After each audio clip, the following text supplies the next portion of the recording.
Palavra da Verdade, com Hernandes Dias Lopes. Eu quero hoje repartir com vocês o que está no livro do profeta Isaías, 62. Eu vou me deter nos versos 6 e 7, mas eu quero convidar vocês para lermos 62, de 1 a 7.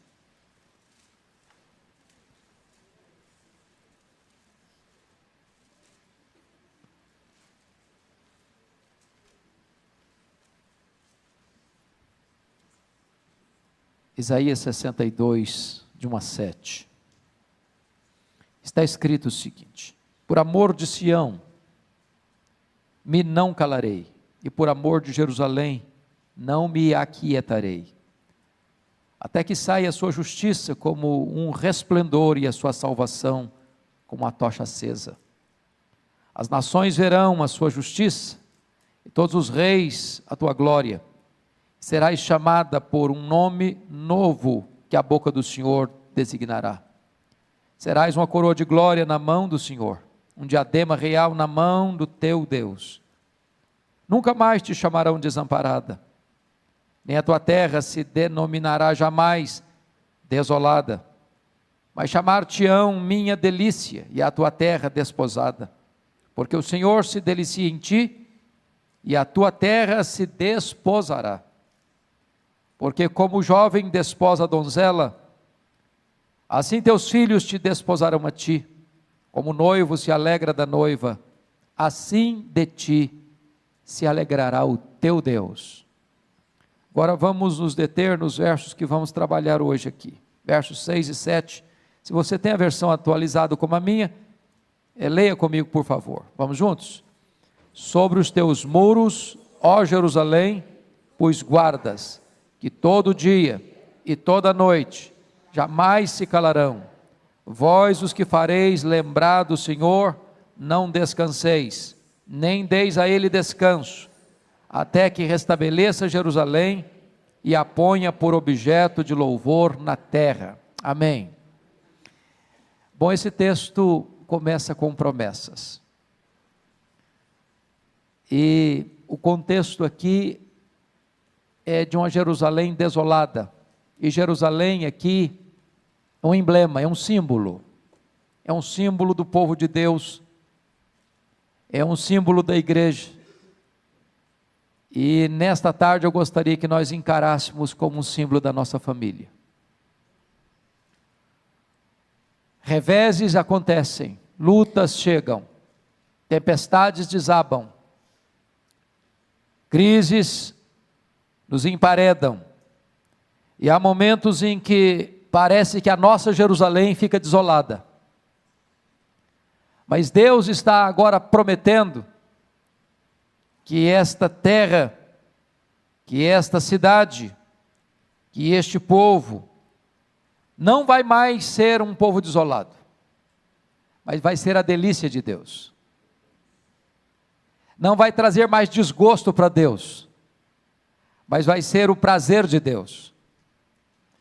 E numa linguagem humana, e ele não poderia encontrar uma mais poética do que esta, ele diz assim: como o noivo se alegra da noiva, assim de ti se alegrará o teu Deus. É com este amor, é com esta alegria, é com esta paixão, é com este zelo que Deus olha para você e para mim e diz: você é precioso para mim, a sua família é preciosa para mim, a sua igreja é preciosa para mim, e eu vou olhar para a sua Jerusalém agora como meu prazer, como a minha delícia, como a menina dos meus olhos. É promessa de Deus para a nossa vida. Às vezes a gente fica pensando que Deus passa perto da gente, corta a volta, prende o nariz, porque o cheiro é muito ruim, mas não é assim que Deus olha para a gente. Ele olha para você como uma pessoa olha para sua amada, um jovem olha para sua amada, para desposá-la, com toda emoção, com todo afeto, com toda doçura, com toda ternura, e Ele está dizendo para você que Ele se delicia em você, você é o prazer dEle, você é a delícia dEle, e que Ele tem restauração para a sua vida. Esse texto, depois de tratar das promessas, vai mostrar que embora as promessas nos são feitas, mas nós as obteremos por meio da oração. A restauração veio por meio da oração. E os grandes momentos de avivamento na história, na igreja, na família, vêm como resultado da oração. É quando o povo de Deus clama, é quando o povo de Deus te humilha, é quando o povo de Deus te curva, é quando o povo de Deus tem fome, tem sede, é sobre esta terra seca que Deus derrama do seu Espírito. E eu quero conclamar vocês para pensarem comigo sobre isso. Quando Deus quer fazer uma grande obra na nossa vida, na nossa casa, na nossa igreja, já dizia o teólogo clássico do avivamento, Jonathan Edwards, então Deus começa a despertar o seu povo para orar. Enquanto não há despertamento para a oração, as chuvas não chegam, as torrentes não descem, o avivamento não acontece, os milagres de Deus na nossa vida, na nossa casa, na nossa igreja, não acontecem. Foi quando Elias subiu para o cume do Carmelo que as torrentes caíram.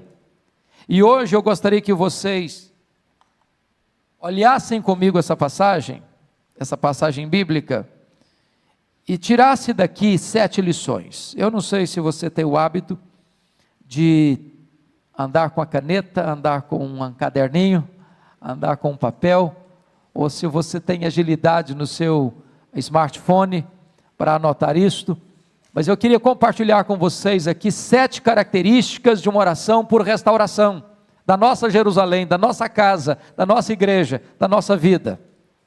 Como é que deve ser essa oração? E os versos 6 e 7 trazem para nós o conteúdo desta oração por restauração. Então, em primeiro lugar, anote aí, uma oração por restauração é uma oração cheia de expectativa. Olha o verso 6, sobre os teus muros, ó Jerusalém, pus guardas. As cidades naquela época eram amuralhadas, e o guarda ficava em cima, em torres, sobre os muros, para 2 finalidades. Primeiro, para alertar quando um inimigo estava chegando, para botar o povo em alerta, para convocar o povo para uma batalha, para reunir as suas forças para um grande combate. É muito importante você entender que quem ora precisa estar vigiando. Oração é guerra, oração é batalha, oração é convocação para um grande conflito espiritual. E quando você se põe de joelhos, você precisa entender isso, que há uma orquestração contra a sua vida, há uma orquestração contra a sua família, há uma orquestração contra a sua igreja, e nós devemos orar como guardas em cima de um muro, de olhos abertos, vigilantes, atentos para os perigos que nos rondam e nos cercam. Mas em segundo lugar, esse guarda, ele existia lá, ele estava lá, com essa expectativa também do socorro de Deus, da ajuda de Deus. Quando você ora, você tem que ter essa expectativa, com um guarda em cima de um muro. Lembra do profeta Abacuque? Quando a situação foi tão crítica para o seu país, e diz a Bíblia que ele se colocou sobre a torre de vigia para esperar a resposta de Deus. Esse é o desafio de Deus para você e para mim, de você orar pela sua família, nessa expectativa, de que Deus vai agir, de que Deus vem ao seu encontro, de que Deus vem em seu socorro, de que Deus vai atender o seu clamor, de que Deus vai ver suas lágrimas, de que Deus vai trazer auxílio para você na sua necessidade. É com essa expectativa, é a expectativa de Jacó, que se agarra ao Senhor, e não o larga, até receber a bênção. É a expectativa do leproso que chega para Jesus e diz: Senhor, se tu quiseres, tu podes purificar-me. É a expectativa desta oração que conecta o altar com o trono, e do trono vem como grandes e poderosas intervenções de Deus na nossa vida e na nossa história. A primeira coisa, ao orarmos por nossa família, pela nossa igreja, nós precisamos orar com grande expectativa, como um guarda em cima de um muro. Segunda coisa, oração por restauração é uma oração perseverante. Olha o verso 6 ainda, que todo dia e toda noite jamais se calarão. Então não é apenas você ter expectativa, é você perseverar. O nosso problema, na verdade, irmãs, não é começar a orar, é continuar orando. Uma linguagem bem popular, dizem que nós temos muita iniciativa e pouca acabativa. Pouca acabativa. Nós perseveramos muito pouco. Nós temos dificuldade de continuar insistindo com Deus numa causa. Jesus Cristo, lá em Lucas 18, nos falou sobre a necessidade de orar sem cessar e nunca esmorecer. O apóstolo Paulo, lá em 1 Tessalonicenses 5,17, diz: orai sem cessar. Isaías está mostrando aqui para nós, que nós somos como esses guardas, que todo dia, toda noite, jamais se calam. Já pensou você, um guarda, na torre de sentinela, chegando o perigo, e ele calado? Botando em risco toda a população que estava dentro dos muros, porque não deu sinal. Oração, minhas irmãs e meus irmãos, tem que ter essa vigilância perseverante. Não dá para cochilar, não dá para retroceder, não dá para parar no meio do caminho, não dá. Por que o Pentecostes chegou? É porque Jesus Cristo disse para os seus discípulos assim: permanecei na cidade até que. E eles entraram para o cenáculo, e diz a Bíblia que todos, unânimes, oraram perseverantemente. E a Bíblia não diz que Jesus diz: olha, esperem 10 dias. Aconteceram 10 dias, mas Jesus não disse fica até 10 dias, podia ser um mês, podia ser um ano, até que. É com essa perseverança que nós devemos orar. Quantas vezes desistimos de orar por uma causa, por um filho, por uma filha, pelo casamento, pelo namoro, pelo emprego, pela igreja, pela vida espiritual, pela nossa necessidade, e às vezes desistimos no limiar da bênção, no limiar da vitória. É preciso perseverança. Querem um exemplo? Eu não sei quantas de vocês já leram o livro Reavivamento na África do Sul, mas os estudiosos dizem que aquele avivamento coreano do século passado começou com a reunião de oração meio-dia. De repente, quem liderava essa reunião, depois de um mês de oração, ele chegou para os irmãos que estavam reunidos e olha, vamos parar. Nós já oramos um mês, não aconteceu nada, então nós temos uma agenda muito intensa, temos visitas para fazer, temos pessoas para assistir, temos sermões para pregar, temos trabalho para realizar, então vamos voltar à nossa atividade normal. Aí brota de dentro do grupo que estava orando já um mês, sem ver nenhum sinal do favor de Deus, não, vamos perseverar, e foi nessa perseverança, que de repente, os céus se fenderam, e o Espírito Santo desceu com grande graça e poder sobre aquela igreja, e até hoje, você vê os sinais deste avivamento, porque lá nenhuma igreja é organizada sem ter uma reunião diária de oração. Então é preciso perseverar. Você não sabe o tempo de Deus, você não sabe a hora que Deus vai endereçar para você aquela vitória que você está pedindo, aquele anseio da sua alma que você tanto anela no coração. Então persevere, todo dia e toda noite, jamais se calarão. Não desista, não retroceda, não esmoreça, não desanime, persevere. Terceira verdade que nós podemos, terceira lição, a oração por restauração, em terceiro lugar, é uma oração ousada, fundamentada nas promessas de Deus. Olha o verso 6 ainda, vós os que fareis lembrar do Senhor. O que significa isso? Oração é lembrar a Deus o que Deus falou e prometeu em sua palavra. E eu pergunto a vocês, Deus precisa ser lembrado? É claro que não. Deus tem memória curta? É claro que não. Deus se esquece de alguma coisa? É claro que não. Mas quando Deus nos orienta a lembrá-lo do que ele falou, não é Deus que está precisando de ser lembrado, somos nós que precisamos nos lembrar do que ele nos prometeu.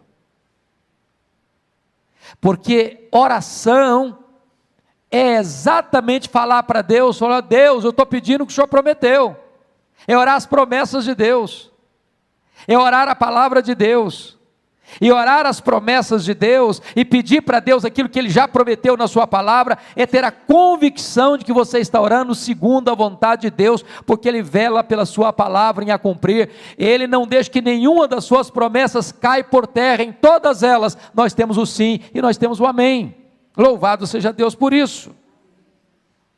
Se vocês fizerem um exercício, de examinar as orações registradas na Bíblia, vocês notarão que a vasta maioria delas foram orações feitas, fundamentadas nas promessas de Deus.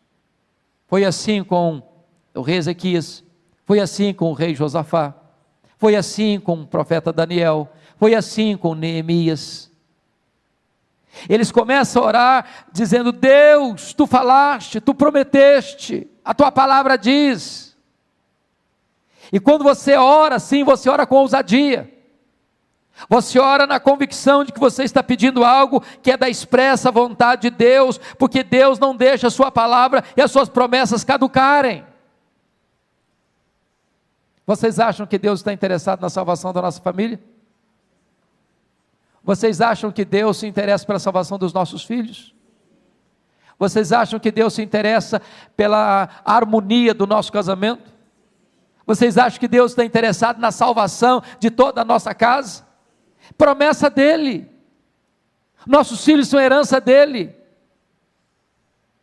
Deus prometeu, e nós devemos orar assim: Deus, tu falaste, tu prometeste, os nossos filhos são teus, não geramos filhos para a morte, não geramos filhos para o cativeiro, não geramos filhos para servir o mundo, nós geramos filhos para o louvor da tua glória. Então, Senhor, alcança o coração deles, então, Senhor, cerca a vida deles com o teu cuidado, então, Senhor, manda alguém lá onde eles estão, manda um mensageiro teu lá onde eles estão, manifesta o poder da tua graça, abre para nós uma porta da tua providência. Nós precisamos orar desta maneira, as promessas de Deus. Quarta lição.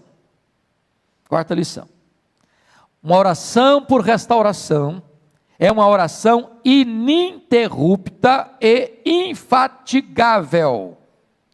Olha o verso 6 ainda: não descanseis.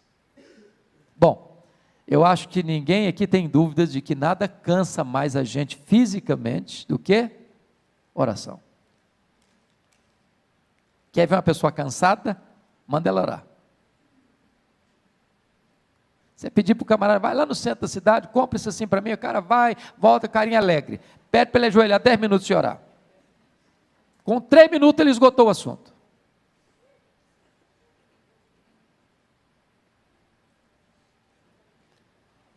Não descansei. Sabe o que significa, amadas irmãs? Oração é batalha, é guerra, produz fadiga, produz esgotamento. E o texto está dizendo o seguinte: não permita que o seu corpo seja um impedimento para você prosseguir. Não afrouxe as suas mãos, não ensarilhe as suas armas. É preciso tenacidade para não retroceder, é preciso disposição para não se acomodar. Veja comigo como é que Jesus orou no Getsemane. Quem pode dar para mim algumas características da expressão corporal de Jesus ao orar ali no Getsemane? Primeiro, suava. Agora, estava frio ou estava quente? Você tem plena certeza que estava frio. Por que você sabe que estava frio? Porque naquela mesma noite que ele foi preso, lá no pátio da casa do sumo sacerdote, para onde ele foi levado, tinha o que lá? Uma fogueira. E o Pedrão ficou bem perto do fogo para quê? Se aquecer. Se tivesse calor, ele ia procurar um ventilador. Estava frio. E ele estava suando. Segundo, ele estava chorando convulsivamente, diz Hebreus 5:7. oferecendo forte clamor e lágrimas. Terceiro, ele estava suando sangue. Às vezes, meus irmãos, a nossa oração é tão rasa, é tão superficial, é tão epidérmica, é tão vazia, que nem os lábios a gente abre. Nós não botamos o corpo, não botamos a alma, não botamos a força, não botamos energia, não botamos o nosso ser por completo nessa oração. Não descanseis. Eu fico olhando alguns exemplos bíblicos, como o exemplo de Ana. A postura da Ana de derramar a alma era tão forte que ele pensou que ela estava bêbada. E eu fico imaginando o seguinte: até que ponto nós estamos tendo esse ato físico, corporal, de gesto, de atitude na oração, que nós poderíamos dizer: eu estou derramando a minha alma. Não descansar significa que você vai perseverar nessa busca, não importa quanto tempo vai levar. Ambrósio, um dos pais da igreja, disse acerca de Mônica, mãe de Agostinho de Hipona, depois que ela orou por ele 30 anos. Ô, gente, não é brincadeira não orar por alguém 30 anos. Não é verdade? Não dá vontade de desanimar não? Falou: Deus, eu já fiz o que o senhor tinha que falar, já falei, senhor, agora é com o senhor, agora não vou falar mais não. Esgotou meu repertório. 30 anos. E Ambrósio disse: um filho de tantas lágrimas jamais poderia se perder. Não descanseis. O missionário David Brainerd, que foi chamado por Deus ainda jovem para trabalhar com os índios, peles vermelhas, antropófagos, canibais, no meio da selva, nas noites geladas, muitas vezes ele suava a camisa. E quando os índios vinham espreitar para matá-lo e comê-lo, porque eram canibais, viam-no estirado sobre a neve, chorando e clamando a Deus pela salvação deles. E ele perseverou infatigavelmente nesta oração, até que o Espírito Santo foi derramado para a salvação daqueles índios. E um grande avivamento ali aconteceu. Não descanseis. Jesus contou uma parábola interessante de um amigo, de um homem que chegou, um amigo na casa dele, meia-noite. E era a cultura do judeu, ao hospedar alguém, ter provisão para esse alguém. É uma questão de bom senso, de fidalguia, ou de ser um bom hospedeiro. Ele não tinha pão, ele foi para casa do amigo dele pedir pão.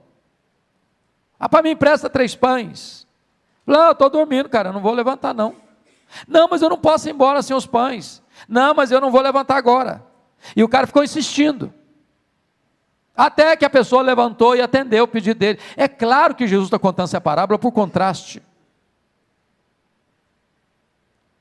Porque Deus não é esse Deus que está dormindo, que está com dificuldade de levantar da sua cama, que está já acomodado e não quer atender porque está tarde da noite. Não, esse Deus está pronto, o ouvido dele está aberto, a mão dele não está encolhida, o coração dele está disposto. Mas quando Deus nos faz perseverar na oração, a ponto de ser uma oração infatigável, não é porque Deus é indiferente, é que quer tratar com a gente.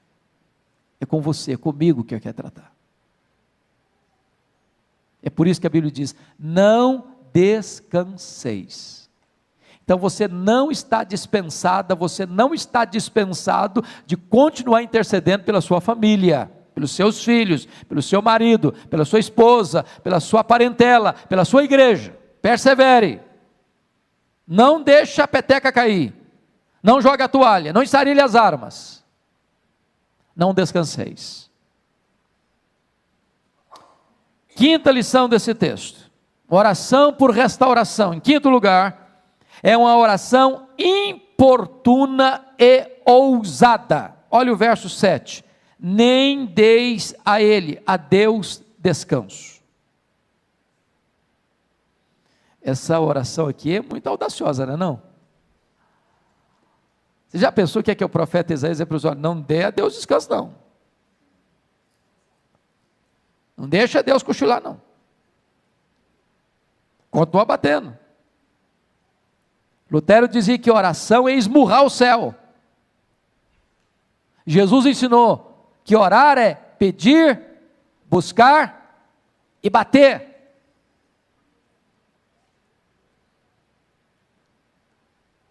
Orar é você chegar a Deus. Estou aqui, Senhor. Aí, mãe, Senhor, estou aqui de novo, Senhor. Aí, Senhor, ó. Ó Deus, ó, o Senhor está lembrado? O Senhor prometeu, né? Estou aqui de novo. O Senhor já tem uma semana, já tem um mês. O Senhor já tem um ano, o Senhor já tem 10 anos. O Senhor tem 20 anos. Estou aqui, Senhor, ó, o Senhor prometeu. Estou aqui de novo. Estou aqui outra vez. Olha eu de novo aqui. Não deis a Deus descanso. Irmãos, é claro que isso é uma linguagem humana para nós. Vocês estão percebendo? Vocês acham que Deus fica assim, incomodado? Quem lembra do filme O Todo-Poderoso? O camarada lá que tentou ser de Deus, e aí tanto pedido, ele botou atender tudo uma vezada só. Não, Deus não tem esse problema que você e eu temos de agenda cheia. Deus não fica estressado porque todo mundo está pedindo ao mesmo tempo. Mas quando o profeta diz, não deis a Deus descanso, é que Deus quer nos ensinar o seguinte, que Deus tem prazer quando você chega para Ele e diz, Deus, eu estou aqui, Tu prometeste, é a Tua palavra, é a Tua promessa, eu preciso, eu necessito, eu careço, Senhor, olha para mim, olha para minha casa, olha para o meu casamento, olha para o meu filho, olha para minha filha, olha, meu Deus, para minha família, estou aqui, Senhor, Tu sabes que eu estou sofrendo, Tu sabes, meu Deus, a minha necessidade, a minha angústia, meu Deus, olha aqui, eu estou aqui. É Deus quem nos orienta a fazer isso. Não deis a Ele descanso. Lembra do Jacó? Eu acho maravilhosa a figura do Jacó. A Jacó grudou no anjo, que o anjo era o próprio Deus. Eu não te deixarei ir se tu não me abençoares. É assim que você deve orar. Lembra do Moisés, quando está orando pela nação rebelde? Senhor, perdoa esse povo, senão o Senhor risca o meu nome do livro. Ou uma coisa ou outra. É com essa audácia e com essa humildade é que ele chega diante de Deus. Eu fico impressionado com a oração de Abraão em favor de Ló e da família de Ló, quando a cidade de Sodoma estava sendo destruída. Você insistir com Deus, Senhor, se tiver lá tanta gente, e se tiver tanto, e se tiver tanto, e se tiver tanto, e se tiver tanto, e Deus, não, eu vou atender. Ele parou de orar, porque se ele tivesse continuado, Deus continua respondendo. Não deis a Deus descanso.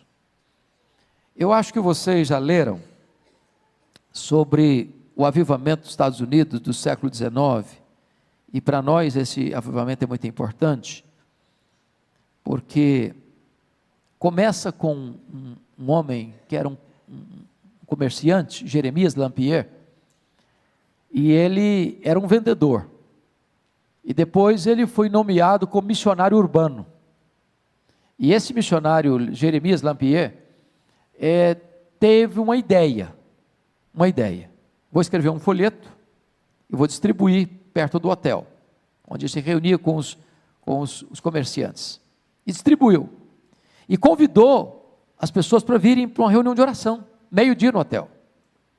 Na primeira semana vieram 40 pessoas, em 6 meses, tinham 10 mil homens de negócio orando por avivamento nos Estados Unidos. A reunião de oração parecia que se estendia para o país inteiro. Um dia um homem fez uma viagem de 800 milhas de trem, disse, hoje eu vi uma reunião de oração de 800 milhas, o país inteiro estava orando, 2 milhões de pessoas convertidas, e foi exatamente deste avivamento que veio para cá o nosso missionário, Ashbel Green Simonton. Então preste bem atenção nisso, minhas irmãs, a necessidade de você insistir com Deus no seu pedido, não deis a Deus descanso. Sexta lição desse texto. Uma oração por restauração da nossa vida, da nossa família, da nossa igreja, é uma oração que não desiste, nem abre mão da resposta. Olha o verso 7. Não deis a ele descanso até que restabeleça Jerusalém. Se você gosta de grifar na sua Bíblia, grife essa frase aí, até que.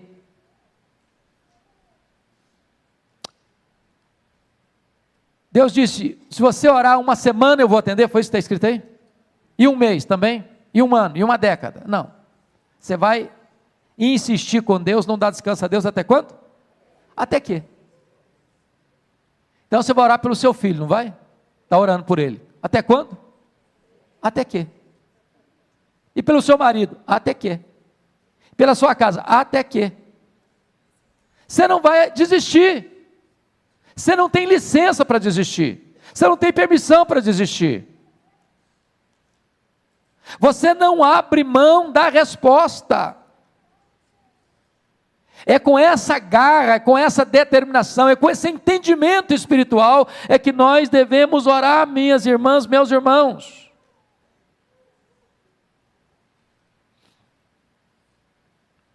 O avivamento na África do Sul demorou 12 anos. 12 anos. Do dia que eles começaram a orar por avivamento, até o dia que o avivamento chegou. Mas não é assim, hoje eu oro hoje, daqui um mês eu oro de novo. Não, não é isso não.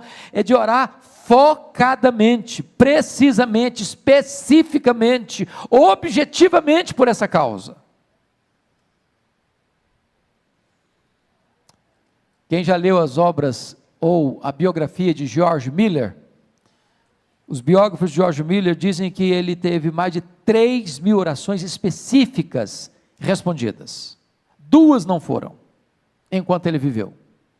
2 amigos pelos quais George Miller orou pela conversão, eles não se converteram. Um deles se converteu quando ficou sabendo que tinha morrido. O segundo se converteu no funeral.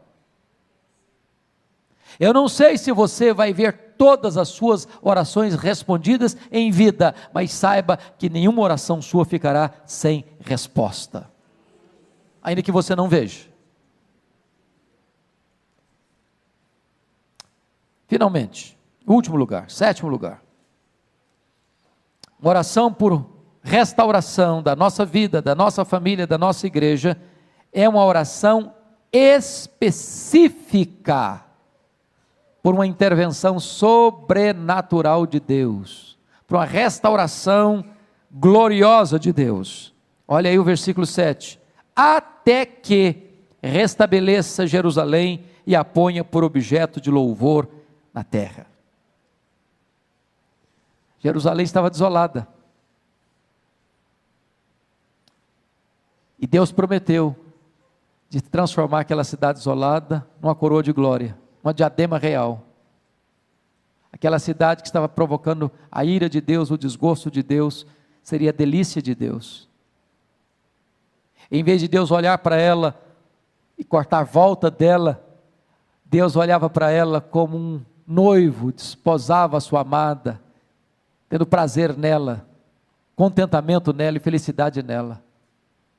E agora que Deus prometeu isso, Deus nos ensina a orar até que isso aconteça. Vejam vocês que Ele não está pedindo bênçãos materiais, Ele está pedindo que Deus restabeleça Jerusalém e a ponha como coroa de glória na sua mão. Ele está pedindo um reavivamento espiritual, Ele está pedindo uma restauração espiritual, Ele está pedindo um novo vigor espiritual para a cidade de Jerusalém, que é um símbolo da igreja, que é um símbolo da nossa vida, que é um símbolo da nossa família. E a pergunta que eu faço para você hoje é esta: o que é que você está pedindo para Deus, para a sua vida, para a sua família, para a sua igreja? O que é que nos encanta? Tiago diz que pedis e não recebeis. Por quê? porque diz mal, para esbanjardes nos vossos próprios deleites. Às vezes nós pedimos para Deus, mas não sabemos pedir como convém.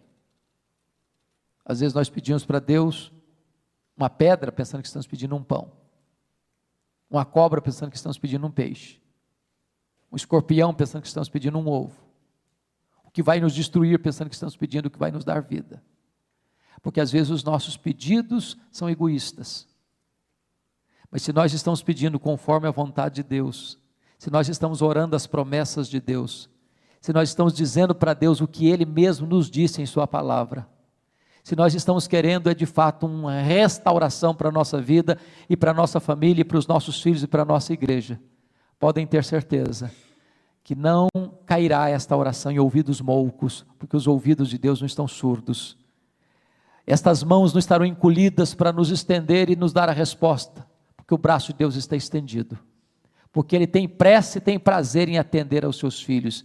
Ele conhece as nossas necessidades, mesmo antes de nós as proferirmos, e Ele é rico em graça, rico em misericórdia, tem prazer em perdoar, tem prazer em restaurar, tem prazer em abençoar o seu povo. Eu queria orar com vocês hoje, orar pela nossa casa, orar pela nossa família. Nenhum de nós aqui, certamente pode dizer, não, estou tão bem, como a igreja de Laodiceia, que eu não preciso de nada, estou rico e abastado. No próprio momento que a gente pensar isso, é porque nós já estamos numa situação muito crítica. Todos nós estamos precisando, todos nós estamos precisando. Todos nós queremos mais de Deus na nossa casa, mais de Deus na nossa casa. A nossa casa não precisa tanto de mais coisas, precisa mais de Deus, mais de Deus. Então eu gostaria que nós orássemos nesse sentido. Se você quer colocar uma causa específica hoje, não uma causa genérica, mas específica, eu quero hoje orar pelo meu marido, quero hoje orar pelo meu noivo, quero hoje orar pela minha esposa, quero hoje orar pelo meu filho, a minha filha, eu quero hoje orar por um reavivamento dentro da minha casa, por uma restauração espiritual dentro do meu lar, por uma libertação dentro da minha família, por uma cura dentro da minha família. Nós vamos colocar esta causa nas mãos de Deus, crendo que Deus é poderoso para fazer infinitamente mais. Então, se você deseja fazer isso, onde você está, fique em pé e nós vamos orar.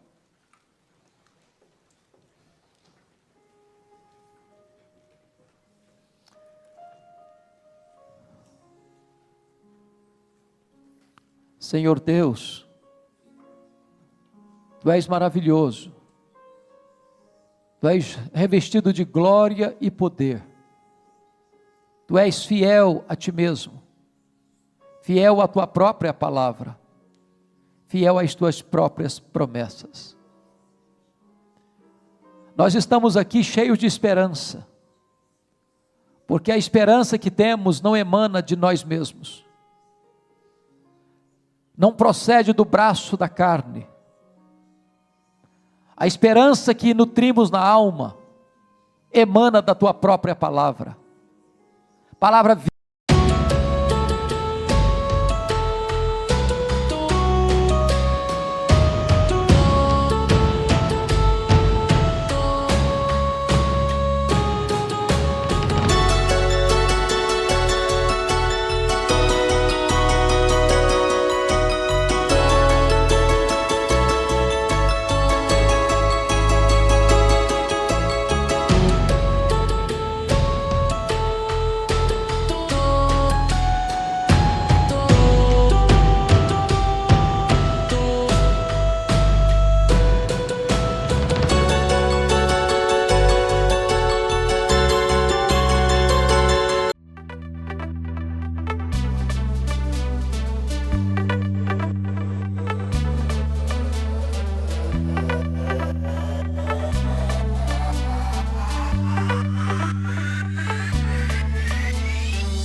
viva, palavra poderosa, palavra que não pode falhar. Nós não estamos endereçando a nossa oração a um ídolo mudo, a um Deus pagão. Nós estamos nos dirigindo a Ti, Deus, Criador dos céus e da terra, aquele que tem o controle da história nas mãos, aquele que olha do céu e contempla o povo a quem Tu amaste desde a eternidade. Glória ao Teu nome, porque nós fomos amados, atraídos por Ti, transformados por Tua graça. E hoje, nesta tarde, o que nós pedimos é restauração, é um reavivamento para a nossa alma, um reavivamento para o nosso coração, para a nossa família, para a nossa casa, nossa família, Senhor. Meu Deus, vá ao encontro do marido, vá ao encontro da esposa, vá ao encontro do filho, da filha, vá ao encontro do pai, da mãe, em nome de Jesus, vá ao encontro do irmão, da irmã, do tio, da tia, do avô, da avó, traz salvação para a nossa família, Senhor. Aqueles que estão cativos, liberta-os. Aqueles que estão longe, os pródigos, traz-os de volta à tua casa. Aqueles que estão desviados, toca o coração deles. Aqueles que estão vivendo, meu Deus, apáticos, uma vida mundana, meu Deus, abre os olhos da alma e mostra a eles o banquete da graça. Traz restauração para a nossa casa, traz cura para a nossa casa, traz paz para a nossa casa, traz alegria para a nossa casa, traz a doçura da Tua presença para a nossa casa, encha a nossa casa com a Tua glória, Senhor. Bendito é o Teu nome, porque Tu és o Deus que responde orações. Bendito é o Teu nome, porque Tu não despedes vazios aqueles que chegam na Tua presença com o coração quebrantado. Glória ao Teu nome, porque Tu és o Deus vivo, o Deus que faz maravilhas, o Deus que responde o clamor do aflito, o Deus que atende a necessidade daquele que está carente, o Deus que enche de bens o faminto.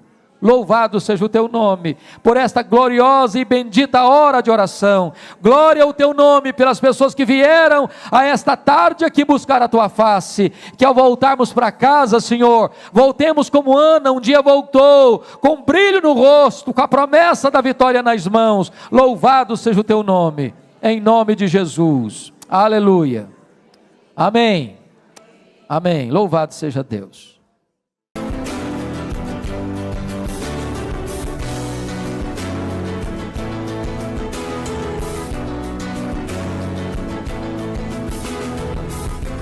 Palavra da Verdade, com Hernandes Dias Lopes.